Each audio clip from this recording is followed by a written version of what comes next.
Regardez Vox Books avec Aphrodite, africaine d'édition.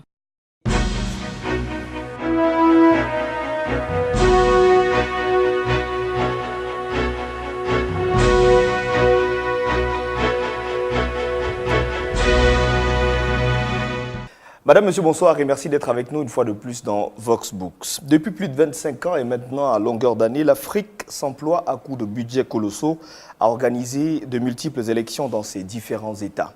En même temps, l'actualité africaine quotidienne semble plus que jamais inondée de crises politiques et en particulier avec les nombreuses pathologies inhérentes à la démocratie africaine. Au rang des dites pathologies, le syndrome de la tribu contre la nation, de la tribu contre la doctrine, je veux dire manifestement la plus redoutable, selon l'auteur de cet ouvrage, est au cœur du mal démocratique africain. Et pour progresser vers la modernité tant proclamée, nous recommande-t-il, les Africains doivent impérativement modifier leur trajectoire démocratique. Il est universitaire, leader politique, le docteur Bilé, est l'invité de Vox Books ce soir. Mais avant de démarrer, je vous propose de découvrir son portrait. Bienvenue à toutes et à tous dans Vox Books.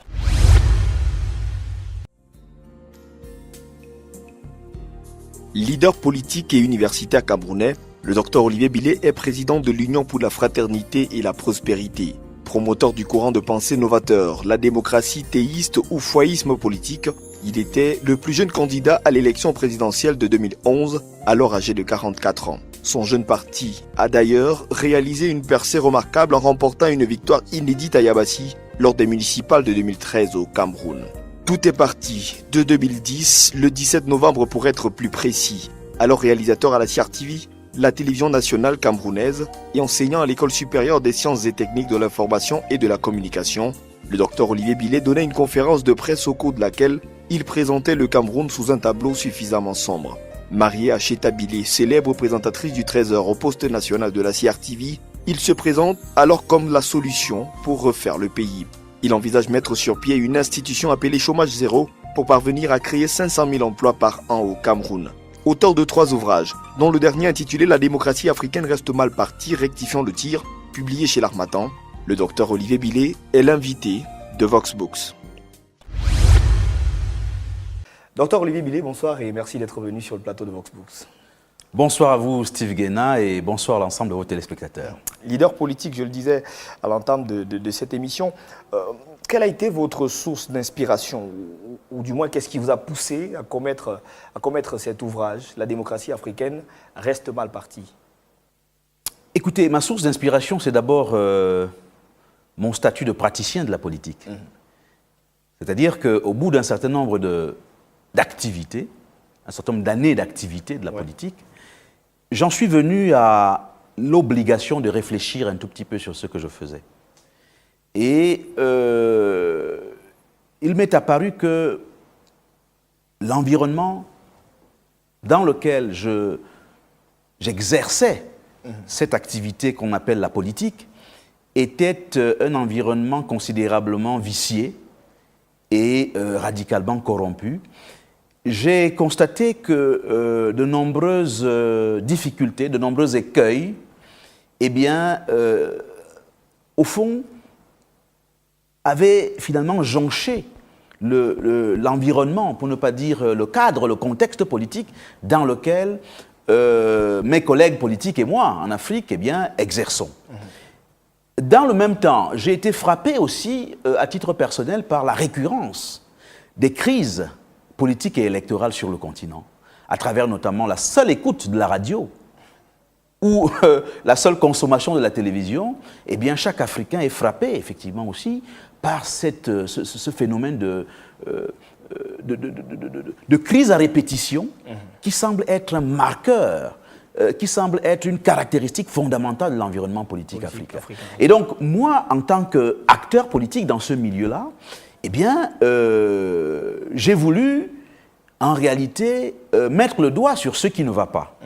Alors, quels sont selon vous les différents, vous avez qualifié de goulot d'étranglement, rédhibitoire, parce que j'ai noté cette phrase, goulot d'étranglement, rédhibitoire et même insupportable, qui selon vous freine aujourd'hui la bonne marche de la démocratie en Afrique, ou la bonne marche de la démocratie africaine? Écoutez,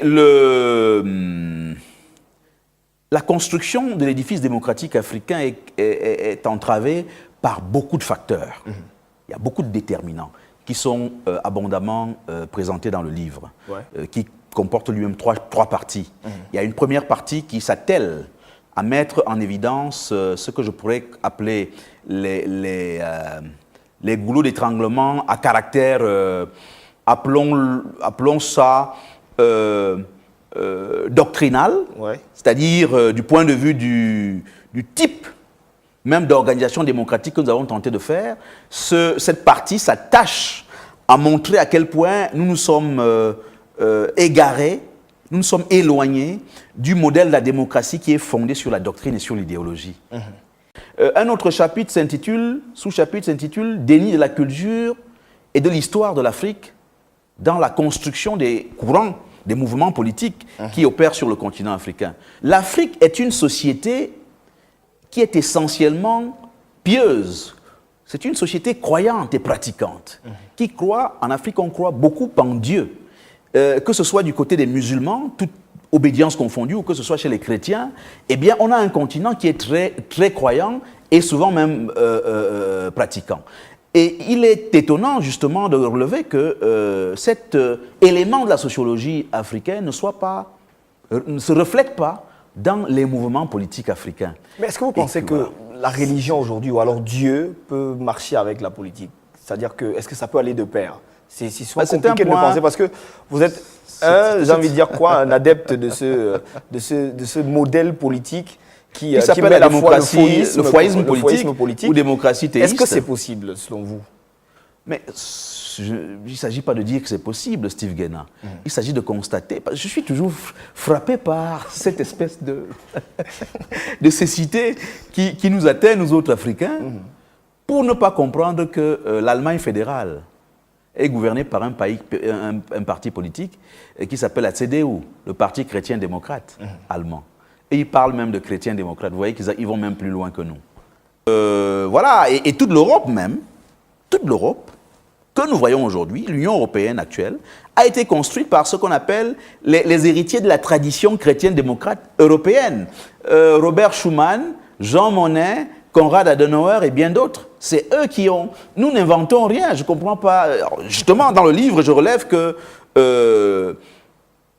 ceux qui ont créé les premiers partis politiques en Afrique ont été intimidés systématiquement, je crois, lorsqu'ils osaient évoquer la possibilité de mêler les questions d'éthique spirituelle et les questions de l'État. Bien sûr, nous sommes totalement pour l'organisation laïque de l'État. Voilà, donc c'est pour vous dire que même Donald Trump aux États-Unis d'Amérique est quelqu'un qui a fondé véritablement son approche politique sur la question de la foi et la foi chrétienne de manière plus précise. Et donc les républicains en France, qui sont considérés souvent, qui font partie de ce qu'on va appeler le courant conservateur, dans tous les pays sérieux, dans toutes les démocraties sérieuses du monde, le courant conservateur est un courant qui, généralement, est un courant qui réclame le retour aux valeurs essentielles de la vie. Et donc, c'est des partis qui ont ce positionnement chrétien-démocrate. Vous êtes, avec votre parti politique, l'un des plus jeunes au Cameroun, enfin l'un des tout jeunes. Et au moment où vous mettez en place votre parti politique, vous êtes tout à fait conscient qu'il y a une pléthore de partis politiques au Cameroun. Oui. Mais vous avez quand même fait cela. Est-ce que la solution ne peut pas être, dans votre pays particulièrement, une coalition de l'opposition? Parce qu'on a l'impression que tout le monde se propose ou alors prétend être la solution au changement au Cameroun. Cette question de pléthore de partis est souvent posée, mais il nous appartient à nous. Il nous appartient à nous, Camerounais. Pas seulement parti politique de l'opposition, mais vraiment c'est une question qui interpelle, y compris le gouvernement, c'est le gouvernement actuel qui a amené le Cameroun à la démocratie, ou plutôt à la démocratisation. Je préfère dire les choses comme ça. Eh bien, il est important que nous marquions un temps d'arrêt pour nous dire que dans le cas de l'opposition, par exemple, et c'est l'une des propositions fortes qui est faite dans le livre, c'est-à-dire que lorsque vous avez donc effectivement une pléthore d'acteurs qui arrivent avec chacun une offre dont il estime qu'elle est la meilleure du reste, eh bien, il est peut-être souhaitable d'organiser un processus comme celui de la primaire. Des primaires, on a vu ailleurs comment est-ce que les primaires ont permis de faire advenir un François Hollande au pouvoir. Ouais. Nous avons vu à quel point les primaires aux États-Unis d'Amérique ont permis n'est-ce pas, de faire venir même Donald Trump qui est président et même celle face à qui il était dans cette candidature, Hillary Clinton. Et donc, dans tous les pays sérieux du monde, dans toutes les démocraties qui veulent véritablement progresser, le processus d'une coalition irrationnelle ne peut pas être considéré comme quelque chose de pertinent. Dans ce qui concerne le Cameroun, je le dis très clairement dans le livre, aujourd'hui, si les acteurs de l'opposition veulent se coaliser et mutualiser leurs capacités pour pouvoir présenter un candidat à même de challenger de manière plus équilibrée le candidat du parti RDPC, il me semble qu'il faudrait qu'avec la société civile notamment, eh bien, il faut passer à la phase des primaires pour que les Camerounais puissent, en leur âme et conscience, choisir le challenger. Choisir le challenger et choisir le candidat dans une sorte de premier tour qui ne dit pas son nom. Voilà. Je vous propose, docteur Olivier Billet, de marquer une petite pause. On va prendre un élément, ce reportage qui a été réalisé dans le cadre de notre clin d'œil de la semaine. Et on se retrouve juste derrière pour la deuxième partie de cette émission. À tout de suite. Caravane des marionnettes géantes à travers la ville de Porto-Novo. Nous sommes à la fête du livre. Et c'est dans l'enceinte du lycée Béanzin que la fête proprement dite a eu lieu. Tous les amoureux du livre ont participé au festival. Des ouvrages, il y en avait pour toutes les tranches d'âge. Au cours des échanges, les écrivains contents de l'initiative ont déploré la démission collective notée au Bénin, jadis quartier latin de l'Afrique. Le livre n'est plus célébré comme autrefois dans les écoles. La preuve, c'est Conakry, qui est aujourd'hui capitale mondiale du livre. Je suis heureux qu'une ville africaine ait été choisie. Mais du point de vue du quartier latin, j'avais le cœur un peu pincé de voir que nous dormons un peu trop dans notre pays. Parce que s'il y a un pays, s'il y a une ville qui aurait dû prendre ce titre, c'est bien Porto-Novo. Les organisateurs de cette fête du livre sautent sur l'occasion pour annoncer le travail qu'ils font. Pour eux, Porto-Novo peut être désigné à l'avenir capitale mondiale du livre, puisque dans l'histoire, seules 2 villes africaines ont eu ce privilège. Effectivement, il n'y a que 2 villes africaines qui ont été justement désignées par l'UNESCO capitale mondiale du livre. La première, c'était Port Harcourt, au Nigeria, qui était la première ville africaine, il y a 4 ou 5 ans. Et puis, Conakry qui a été désigné l'année dernière pour l'année 2017. Et donc, comme l'a dit l'aîné Tidjani Serpos, actuellement à Conakry en Guinée, c'est la fête du livre et c'est la grande fête du livre.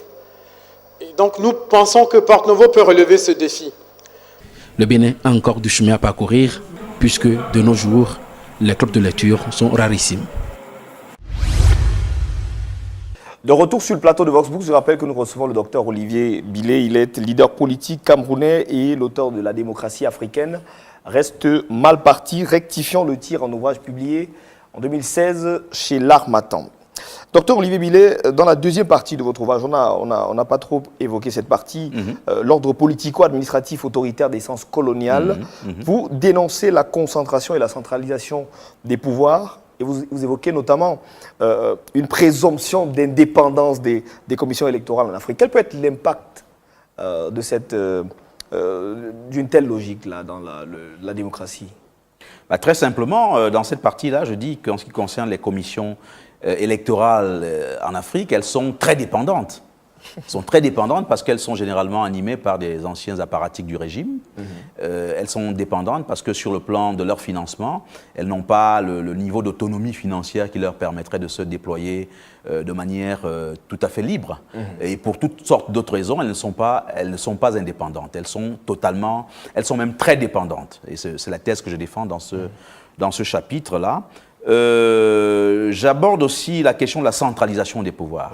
La concentration des pouvoirs, c'est simplement de dire que dans la plupart de nos pays, et nous le voyons ici très clairement au Cameroun, eh bien, dans la plupart de ces pays, notamment, et surtout, pas seulement les pays francophones, même beaucoup de pays anglophones et lusophones, vous allez constater que, eh bien, vous avez encore les acteurs de la préfectorale qui sont généralement au-dessus, finalement, de ceux qui sont censés animer la décentralisation, c'est-à-dire les maires. Ouais.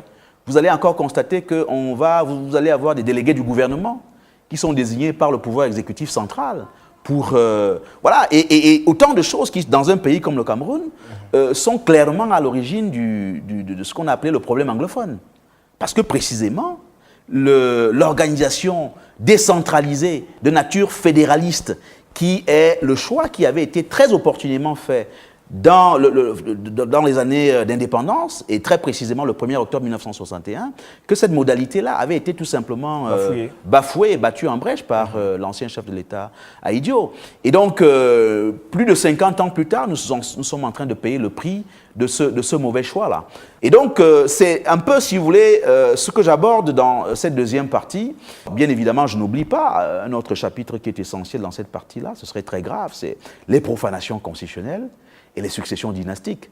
Oui, j'allais revenir là-dessus. Ah ben voilà, je vous en donne l'occasion. Vous avez cité notamment le Burkina Faso, vous avez cité les pays comme le Congo, où soit c'est par coup d'État, soit c'est une succession dynastique, vous l'avez dit. Voilà, de père à fils. Vous avez cité notamment le Tchad aussi. Exact. Donc, moi, je vais revenir sur la troisième partie. Vous parlez du carcan du pouvoir mondial. Le carcan. Et dans cette partie, vous relevez l'influence des lobbies. Vous avez parlé tout à l'heure des lobbies mondiaux dans les choix des dirigeants.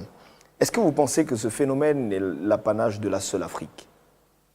Parce que les lobbies aussi, et les groupes de pression et les groupes de lobbying sont considérés comme des acteurs de la politique. Je regardais encore la définition dans le dictionnaire. Ce sont des acteurs politiques. Est-ce qu'aujourd'hui on peut s'en passer en politique ? Cher Steve Guéna, dans tous les pays du monde, vous avez raison, les lobbies agissent, opèrent, sont à l'œuvre. Mais dans le cas africain, je voulais quand même relever un phénomène qui est assez particulier et qui atteste de ce que, eh bien, les choses ne se passent pas sur le continent africain comme ça se passe ailleurs. En réalité, nous sommes un espace auquel les acteurs étrangers manquent énormément de respect. C'est-à-dire qu'ailleurs, quand les lobbies se mettent en mouvement, c'est en respectant les institutions. Ouais. C'est en respectant, si vous voulez, un certain ordre démocratique. Dans notre cas, qu'est-ce qui se passe ? Il se passe que, eh bien, les puissances étrangères, par exemple, sont généralement, beaucoup vont se montrer disposés à soutenir eh bien, des acteurs qui sont dans la violation de l'état de droit, dans la violation des libertés fondamentales et dans la violation des processus électoraux. Ils vont soutenir ce type d'acteurs ou ils vont même se taire simplement parce qu'ils aspirent à l'exploitation d'un certain nombre de richesses, à un certain nombre de bénéfices économiques au niveau de ces États-là.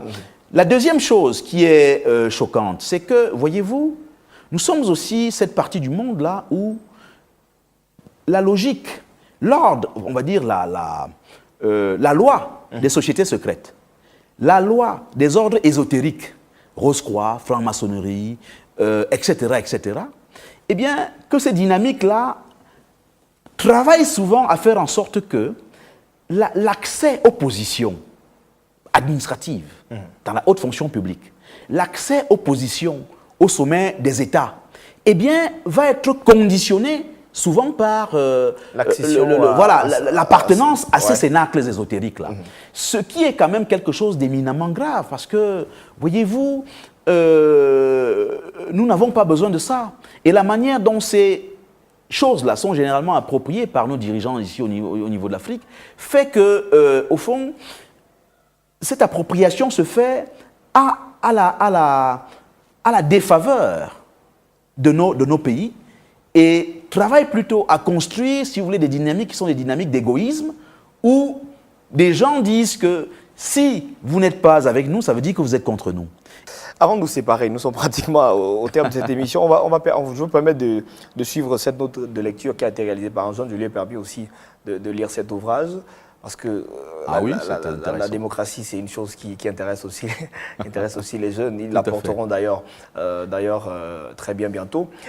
Lui, c'est Christian Arsène Zambo. Il nous donne sa note de lecture sur le sujet.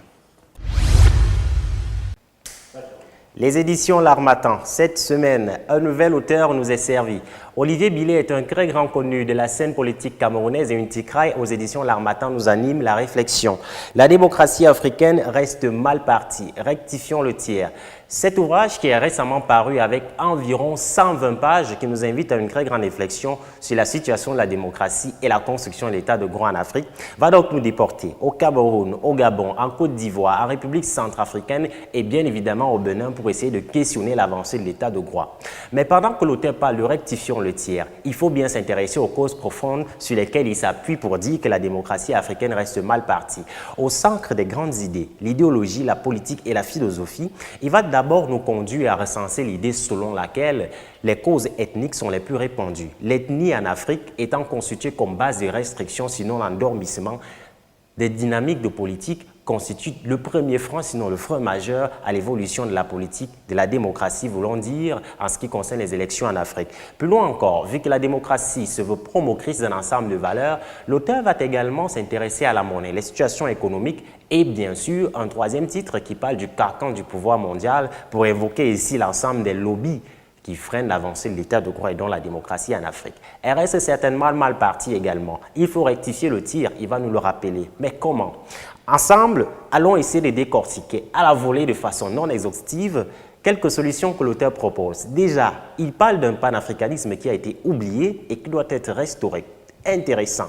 Ensuite, l'auteur va nous amener, pendant que nous décortiquons cet ouvrage, à découvrir que l'autre solution consiste à instaurer des primaires durant les élections en Afrique quand on tient compte de la démocratie et de la nécessité d'assainir le secteur ethnique. Plus loin encore, et de façon notable, l'auteur s'agresse aux différents responsables des partis politiques pour parler d'un lessivage et des idéologies, l'idéologie qui manque très souvent à la conquête du pouvoir en Afrique. Et plus loin, si on essaie de monter un peu plus haut, l'auteur également parle de démocratie théiste, un concept qui est tout de même repris en postface par le philosophe Sinjun Pokam, qui apporte des relèvements. Mais alors que les éditions L'Harmattan nous rassemblent et impliquent que nous réfléchissions, certainement deux questions pour l'auteur, aussi simples qui apparaissent pour un lecteur lambda, allons le dire ainsi. Premièrement, parlant de démocratie théiste, n'y a-t-il pas là une révocation, une récusation, une exclusion, allons dire, de l'ensemble des personnes qui partagent d'autres religions, notamment dans les contextes de laïcité où la démocratie est appelée à vivre?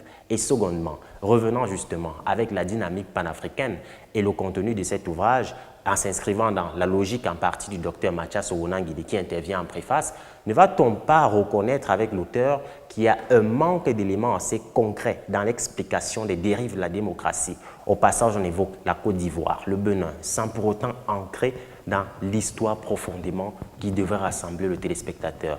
L'auteur certainement n'a pas pu répondre durant la rédaction, mais autant la question est posée aujourd'hui, avons-nous la possibilité d'avoir réponse? Dégustons. La démocratie africaine reste mal partie, rectifions le tir d'Olivier Billet aux éditions L'Harmattan. Alors, je crois, Christian Assenzambo, qu'on aura la réponse à ces deux questions. Docteur Olivier Billet, la première question est celle de savoir, est-ce que vous n'excluez pas ceux-là qui ont certaines autres croyances qui ne sont pas peut-être religieuses dans la pratique de la démocratie? Non, nous pensons que non, pas du tout. Nous sommes respectueux du principe de la laïcité, séparation de l'Église et de l'État, voyez-vous. Mais nous, en tant que démocrates théistes, c'est une option idéologique que nous mettons sur le marché africain des idées, et voire même sur le marché mondial des idées politiques, pour dire que, effectivement, tous ceux qui ont pour dénominateur commun Dieu, le maître du temps et des circonstances, eh bien, devraient pouvoir animer, si vous voulez, une approche et une conception politique nouvelle qui leur appartiendrait. Et que, grâce à cela, peut-être que nous pourrions apporter un peu plus d'humanité et d'amour du prochain, un peu plus d'empathie dans ce monde qui est si tourmenté.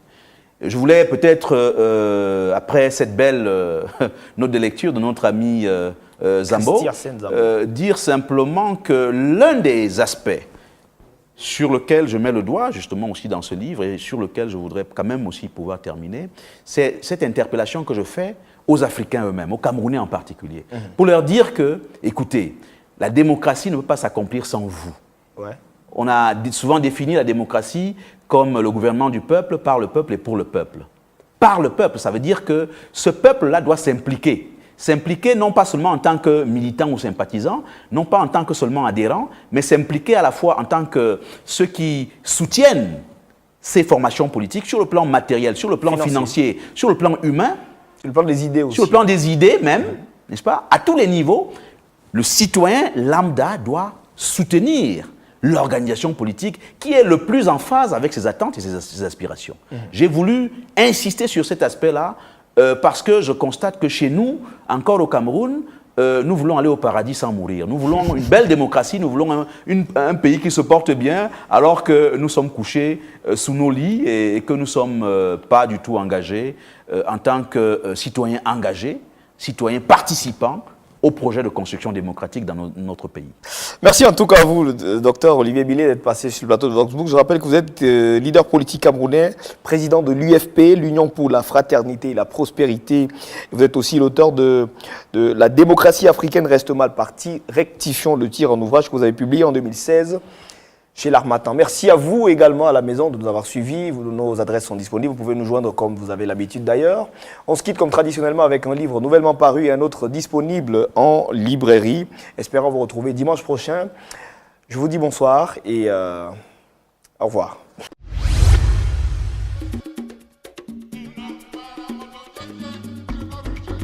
Dans le débat relatif à l'émergence, l'enjeu, c'est le développement. En effet, l'émergence est un processus, une dynamique intégrant toutes sortes de mutations et de transformations ayant pour cap le développement. Convaincu de la pertinence du courant de pensée qui suggère une conception africaine du développement et de la modernité, l'auteur invoque dans ce contexte mouvementé 3 préalables majeurs à l'émergence du Cameroun qui sont pour lui autant de défis à relever afin de parvenir au développement de son pays. Il s'agit du défi identitaire, du défi éducatif et du défi démocratique. Le Cameroun à la croisée des chemins vers le développement, les 3 défis de l'émergence, de Richard Macon, nouvellement paru chez l'Harmattan. J'ai une passion, vivre dans une Afrique digne. L'Afrique doit cesser d'être seulement un continent d'avenir pour devenir un continent du présent et de l'avenir. Pour cela, il faut que ses fils et filles reprennent confiance en eux, qu'ils se débarrassent de leurs complexes, qu'ils prennent conscience de l'urgence de réfléchir, qu'ils redonnent confiance aux pauvres afin d'éviter que l'aide et la charité ne se transforment en une prison perpétuelle. Mais le combat le plus rude sera d'imposer le travail comme un plaisir. Est-ce possible?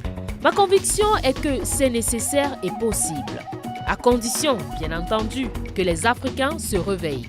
Il est temps. Et si l'Afrique se réveillait, du docteur Paul Fokam, disponible aux éditions du Jaguar. Donnez vie à votre manuscrit chez Aphrodite.